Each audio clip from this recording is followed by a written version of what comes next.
மானிடன் தன் வாழ்வினில் அவசியமில்லாத ஒன்று விரோதம் மட்டுமே.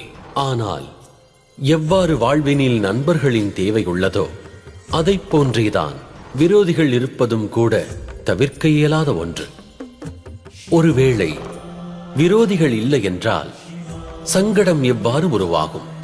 முன்னேற்றம் பெருகையில் தடுப்பது எவர்? புதிய சிந்தனை செயல் ஜெயம் கொண்டிருக்க ஊக்குவிப்பது எவர்?